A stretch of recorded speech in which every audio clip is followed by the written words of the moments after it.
tanaman bisa mengupgrade sebuah desain rumah nggak sih? Jadi lebih cantik gitu.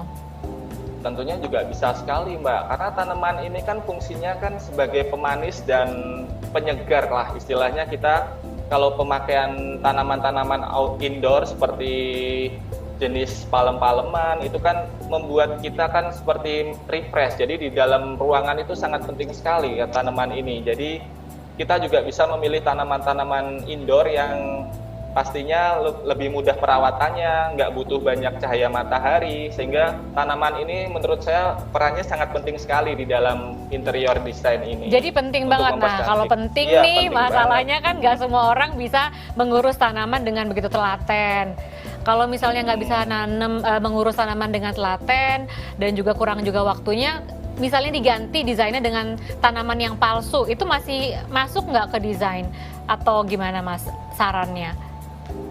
Kalau saran saya sih ya lebih baik beli yang tanaman indoor yang mudah perawatannya aja daripada yang tanaman palsu, karena kan auranya gitu. itu sudah beda kan ya, antara yang asli sama yang palsu itu kan pasti auranya juga udah beda.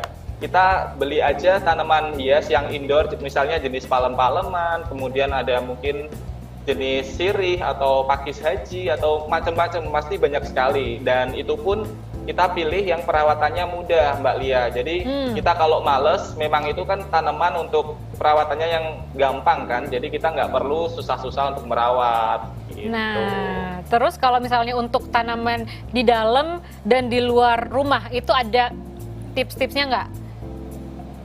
Kalau di dalam rumah, tips-tipsnya ya kita bisa menempatkan tanaman-tanaman hias yang sejenis palem-paleman itu, yang seperti tadi saya bilang, yang mudah perawatannya, sehingga kita kalau merawatnya pun juga tidak memerlukan dana ekstra atau ke perawatan yang khusus. Jadi kita juga nggak males juga untuk merawatnya. Sedangkan kalau yang di outdoor, tips-tipsnya kita bisa memilih tanaman-tanaman tinggi. Kalau kita misalnya rumah kita berada di pinggir jalan, kita bisa memilih pohon-pohon seperti pohon cemara. Itu sekaligus untuk mempercantik rumah. Dia fungsinya juga bisa untuk barrier panas matahari dan debu dari jalan raya yang mau masuk ke dalam rumah. Jadi banyak sekali sih tips dan triks yang berhubungan lainnya dengan tanaman bisa, ya. Betul. Banyak banget tipsnya.